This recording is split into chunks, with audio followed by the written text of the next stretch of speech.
Hi, I'm Natalia and welcome to my channel.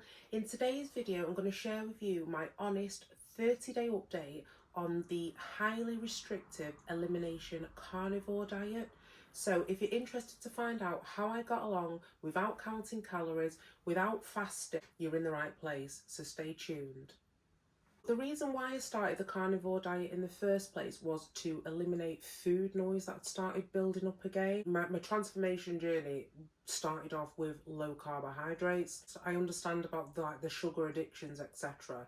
But at that point in my life, eliminate carbohydrates completely and go carnivore was just unrealistic. It's been a gradual process where I have naturally and intuitively come to the carnivore approach because at a period of physical maintenance, so I kind of felt like I'd achieved my physical goal. I was incorporating cheat meals and carbohydrates a bit more than I had done previously, and I found myself getting into these cycles of being addicted to fasting because I like the feeling of being fasted, like extended fasting. But then when I was starting to reintroduce food and normal food with the carbohydrates in it, I was like eating loads. I just didn't like how it was going. It was like I was feasting and fasting, and something just didn't sit right with me. I felt like it was going down a slippery slope. I thought there needs to be a better solution than this. Like I said, okay, I ended up wanting to do the carnivore because the rationale behind carnivore is you can eat as much as you want and you don't need to count calories. As long as you stick to the simple metric of eating as close to zero carbs as possible. Not less than 10 grams, but as close to zero as possible. Some foods do have carbohydrate in it, like if it's a particular lean cut of meat, for example, it tends to have a carbohydrate in it. So it allows, keeping it to less than 10 grams allows you to still be eating the protein and the meat, but it just allows for some natural variance in the cuts of meat. It's perfect for me. You don't need to count the calories as long as you stick to less than 10 grams, as close to zero carbs as possible. Fine, absolutely great. First 2 weeks was absolutely brilliant. I was just really sticking to it, and I thought, you know what, it came to that weekend and I got that natural urge to have a dopamine hit. It wasn't like a physical craving, but it's more like it's just a pattern that me and my partner have, whereas at weekends we have like a dopamine hit. I kind of like didn't want to be like ruining the effects of the diet that I've been on. So we went for a street food place. I just had a burger, didn't eat the bun, so just ate the burger and the cheese. A perfect kind of like happy medium for us all. Later on that day, I took my son for a coffee. I thought, well, do you know what? I'll treat myself to a latte with cow's milk. Me having this latte was still keeping me under the 10 grams of carbs. So had the latte, fine. It was a really big dopamine hit. I thought, you know what, I feel like I've cracked the code here. I could quite happily just look forward to having this coffee one day a week. That will do me. Anyway, now come a couple of days later, stomach was now out here. I had pain, I had bloating, I had gas, my stomach was like a rock. Now, fortunately, because I've been so disciplined on this plan and I've eaten nothing other than the meat and, animal-based products, I could boil this incident down to the latte that I'd had a couple of days before, and I researched it and it did say it can take up to 48 hours for the effect to kind of kick in. This, for me, kicked in 48 hours later. If I would still be consistently eating the milk, I wouldn't have been able to pick up on this correlation. So this for me has been like one of the main benefits. It took me 5 days for my gut lining to reset. I know it takes 3 to 5 days anyway, because that's why I used to do fasts, because when I used to eat the crap foods and bring the carbs in, like 3 to 5 days is how long it takes your gut microbiome to reset and you're back to baseline. So that was the feeling I used to be getting addicted to. But on carnivore now, because I'm not eating any of those food groups, I'm constantly in that happy state. So I've introduced this milk now. It's really thrown me off, and it's taken ages for it to be out my system. But now that I've identified that I am lactose intolerant, it's been a mindset shift, be like, right, I can't have it. I can't even have it in small doses. I cannot have it because I don't like how it makes my body feel. So now I'll just have alternatives. This is where I want to lead on now to a couple of different alternatives that I have as opposed to milk. I drink almond milk, so it isn't strictly carnivore because it's obviously it's a nut and that's not part of the carnivore diet. But for me, it was keeping the grams of carbs less than 10 grams. That's the metric. Now, almond milk fits that criteria. So as a milk substitute, if you're drinking like a cup of tea, almond milk is perfect.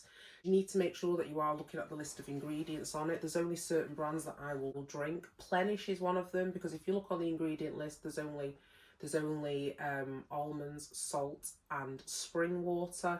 If you look at some of the other branding, even the ones that have got no added sugar in them, they've got like gums and natural flavourings, and I just found that I don't trust those ingredients, because when I'm on a strict elimination diet like this, I need to be very, very clear with what I'm putting in my body, and anything that I don't identify, anything that could be ambiguous, could be hidden for some kind of artificial chemical that my body isn't tolerating. So I have to know exactly what I'm eating in my food. If they don't have the brand of Plenish, I have now started making my own almond. But there is another alternative as well that you can have, and lots of people in the keto carnivore community do have bulletproof coffees. So it's basically where you're just making a coffee but replacing the milk with butter. It's really, really nice. With it being coffee, you don't want to be having them like all through the day because of, again, the effects of the caffeine, because you find on this carnivore diet you don't need the stimulation from the caffeine because your body's running off keto, so you've naturally got a lot more energy, so you don't need the caffeine. Or if you're just liking the taste and you're wanting kind of like a comfort. So what you can do as well, and what I have been doing, is doing the bulletproof coffee but with a decaffeinated coffee. So I'm still getting that warm kind of like nice feeling of having something different, but it's also fitting within the metrics. Another thing as well, which is just like really straightforward, what I'm actually eating, to realise on this plan, is you just eat when you are hungry. Because your body is running off its own fat stores, it will tell you when it's hungry and it needs fueling. So you become very intuitive with how your body works. No time schedule. When I was doing the previous plan, like more low carb keto, I was having to do like intermittent fasting and timed window eating. With carnivore, I don't need to do any of that. I just eat when I want, and so I'm naturally finding my own rhythm. Whereas when I was doing keto low carb, I was eating as close to like as late at night as possible, so that like you go sleep, so that you're not thinking about food for the rest of the day, and then like when you've woke up in the morning you're not really hungry, but it was kind of like controlling the food noise. Whereas with carnivore, you don't have that constant craving. Like, I just wake up and I'm hungry, so I'll eat. And because you can eat until you're full, because you're eating satisfying food, like I'd eat like a box of eggs with a load of butter, and then maybe even some mince as well, with like some 20% fat mince. So when I'm eating that like at 9 o'clock in the morning, that will fill me up then till probably like lunchtime, and then I'll just have something else again, and then I'll naturally not really want to eat anything for the rest of the day. So I'm finding that I'm still probably doing intermittent fasting, but I'm not consciously aware of it. It's just, I'm just eating when I want to. So yeah, you don't have to count the calories. This is where you don't have to be motivated. It's where the discipline and motivation kind of blends at this point, because if you are told you can eat what you want, the only rule is you've got to stick to as low carbs as possible, and you can still like achieve your physical goals. To think of that is a lot easier than to think, oh, I can only eat like a set budget of food. But the mindset's totally different. As long as I stick to the rules and don't go above the carbs, this will work. I can't go above the carbs and like be eating what I want. That just wouldn't work. As long as I stick to eating the meat and the fat and don't eat the carbs, I can do what I want. You know, there's no overwhelm at the supermarket, like, oh god, what sort of food do we need to buy? It's literally, is it meat, fish, eggs or butter? Right? If it is, then I can have it. If it's not, then I can't. It's simple, it's straightforward. There's no worrying about anything. That's it. You just eat what you eat, the list of the things that you can eat. And again, you don't require any like complex or elaborate recipes. It's literally just have salt, seasoning, and you just have your eggs or onions, and it is what it is. It's basic and it's straightforward. But if you're someone like me who just used to struggle with creating different meals every day for everybody, this just narrows down your options, and you find you are a lot more creative with a lot fewer things, because there's less overwhelm. when I'm making the kids food, I'll like put a load of chicken legs in, but the kids will have their chicken legs with the seasoning on it. They'll have their chicken legs with chips or with rice. I'll just have more chicken legs, but mine are plain. So I'm not having to do like loads of different meals for everybody. We're still all eating the same base meal. It's just they're having the add-ons, whereas I don't. It's easy. That's the end all of it. It's easy. So also as well, did start becoming more creative. I started just like making my own bone broth and stuff.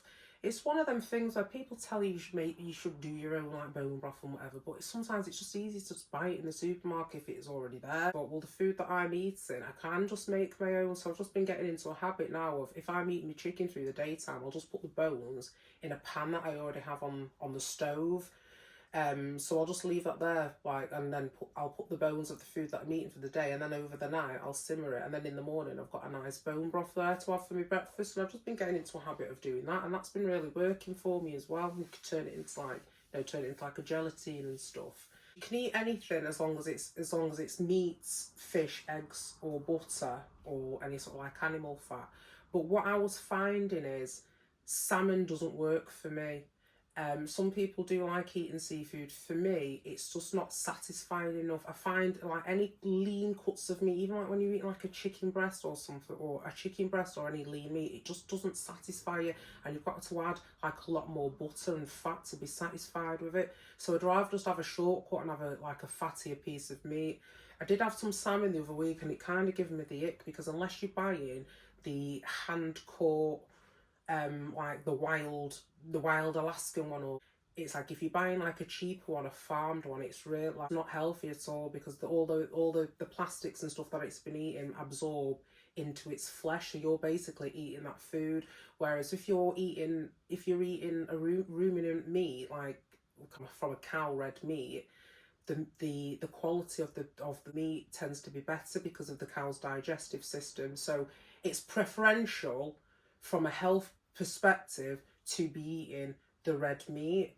You can eat any animal products, but you just have to be aware, depending on what your goals are and whether you've got like health issues and stuff, and whether you're wanting to really drill down on your ingredients. Like, you have to be very particular with what sort of the quality of the food when it comes to things like pork and fish, chicken. But eggs, I absolutely love eggs. Honestly, you can scramble them, you can you can scramble them, you can fry them, you can have them in omelettes, you can mix them with the mince. There's just so many different ways that you can eat eggs. It's my staple food choice, to be honest with you. I have eggs. I eat at least 6. I don't have any less than 6 eggs if I'm just having, any one time. There's no overwhelm with like what sort of like things that you can eat, what sort of things that you need to buy, like what sort of things to feed the family. I find as well, I do a food shop like a couple of times a week, or every few days really, so you don't have that thing where you need to have to like do a big massive food shop and like think about all different meals and stuff that you're making for everybody. You just stick into a simple set list of ingredients, pick foods that you like. I will eat things like mince. I always make sure as well you get the highest fat as possible. Most people don't really like that, but it works perfectly for me because I'm on a high fat diet. I get the chicken thighs, chicken legs, make sure they've all got the skin on, wings, that sort of things. It's just really handy to have things like already cooked in the air fryer, things like chicken. Because on this plan, part of its simplicity is the fact that the food is so basic. It's easy to just to have prepared. I'll put a load of chicken legs in the air fryer in the morning, because chicken legs are nice hot or cold, so it's like I just have them in the air fryer, and then I can pick at those if I'm hungry, if I'm not ready to like sit down and make something to eat, or if I'm working, so I'm just running up and down the stairs and I want to grab something quick. So a lot of this is about being prepared, but you find you can be a lot more prepared when you've got a lot fewer options to work with. I'll make the kids like I've said this before, I'll make them things like a pasta bolognese. So I'll just like fry my part of the meat, just cook mine and separate that, and then add all the seasoning and the sauces and whatnot for their portion. The same in the air fryer, what I'm talking about. So I might put a whole pack of the chicken legs in, My ones are just plain with salt, with the skins on. The kids is in the rack at the bottom, and they've got, you know, they've got the ones with the seasoning and stuff on it. And again, they will just have their food with rice or with chips or whatever it is they're eating. I will just have more chicken legs. So we're not all eating totally different foods. We're all eating the same kind of foods. They're just having the add-ons.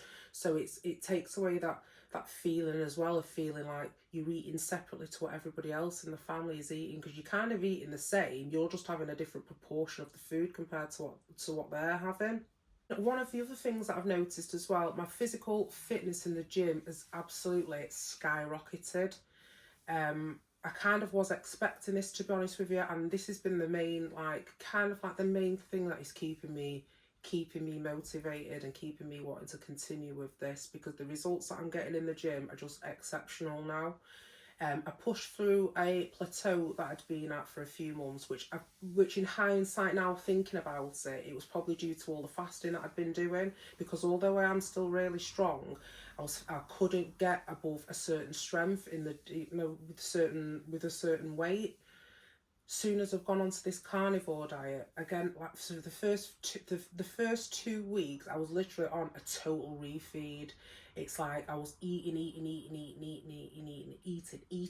for the full 2 weeks, and it was very uncomfortable for me at first. I thought, is this working? It's like I was part tempted. I kept planning to myself. I was like, right, I'm gonna fast for a few days, but then I was like, no, I can't fast, because I'm kind of taking away from the whole point of what this diet is. I need to give it the time. I need to give it the 90 days really before I start doing anything with regards to like fasting or whatnot. So I had to be fully prepared that there might be a period where I would gain weight doing this plan. So I've consciously not weighed myself at all. I've just continued to keep my measurements, and my measurements are the same. If anything, my waist has gone down this weekend, which has just literally boosted my self-esteem and the whole purpose of what I'm doing.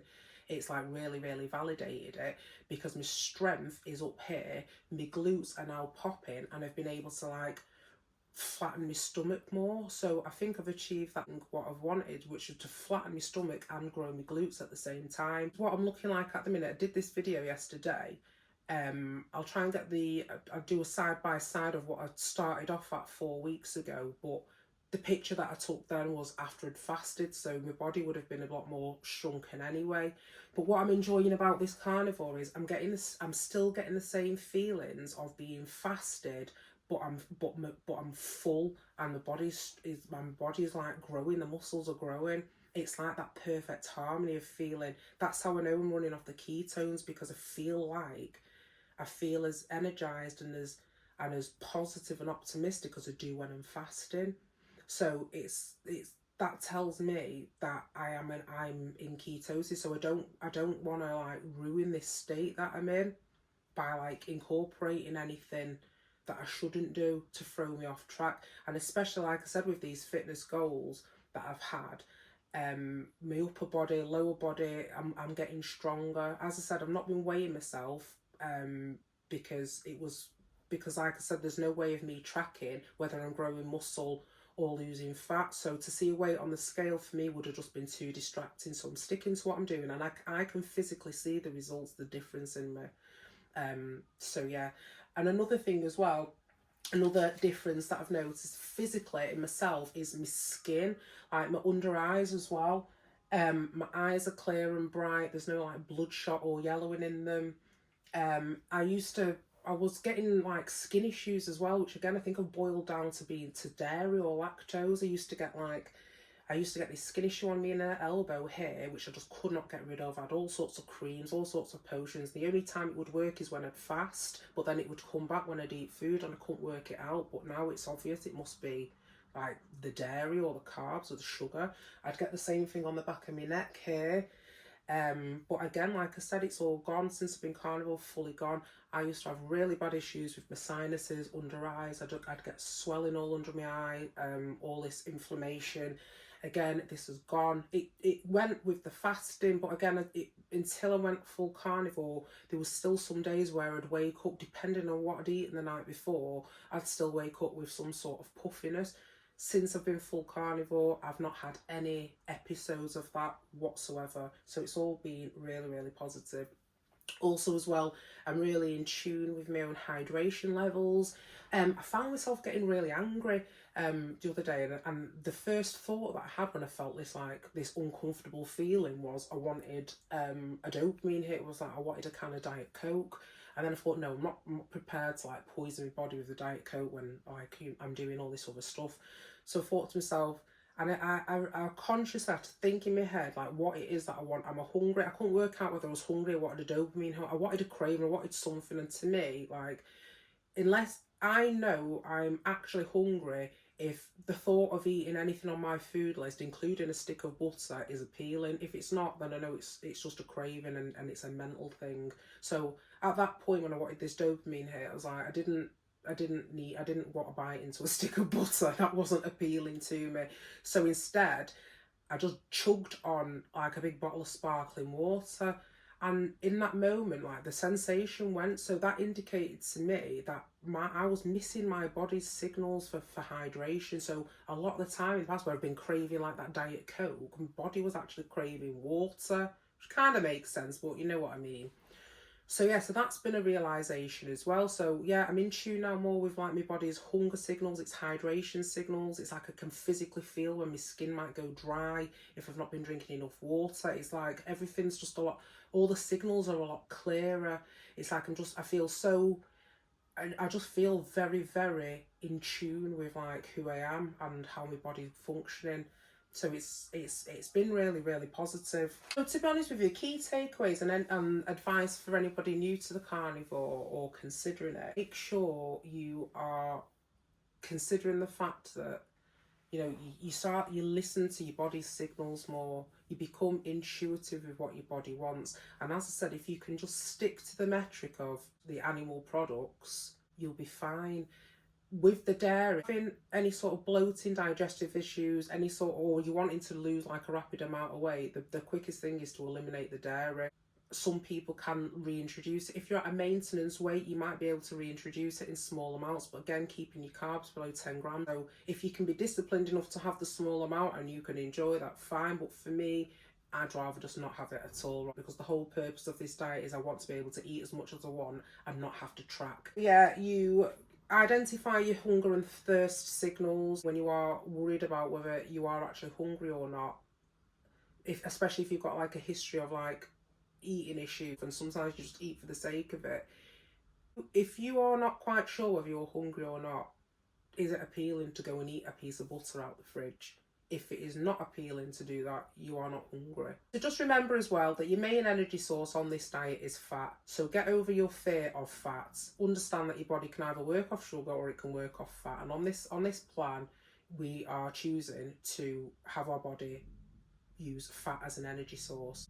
So instead of you having the short bursts of sugar energy all day, keeping you exhausted, keeping you focused on food and your energy is up and down like this, instead we're burning fat, which is a slow, steady, continuous level of energy like this, where there's zero food noise, there's zero distractions, you've got a lot more time and energy to be focused on working towards your personal goals, because you are not stressed out about what you're eating or when you next need to eat.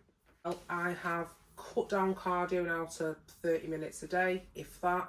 I was at one point doing I was doing like 2 hours a day on the bike, and as I said, it was never a problem for me to do that. But what I was finding is like those 2 hours can be spent like a lot better. I was finding myself sat for 2 hours on the phone, like scrolling my phone in them 2 hours, and I just really didn't like the habit it was forming. But then to not be on my phone and to go on the bike, it was boring.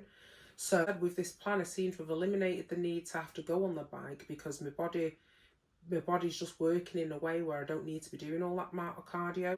So let me know in the comments if you found this video helpful. If you are thinking about carnivore diet, or if you tried it, or if you've got any questions, put it in the comments below. I'd love to hear what your thoughts are. If you do want to join my community as well, or if you are interested in any sort of like coaching, or you want me to analyze your diet and assess like where we can do a personalized plan as to where we can work from where you're at, message me and we can work something out. Hit like and subscribe, and yeah, I'll see you in the next video.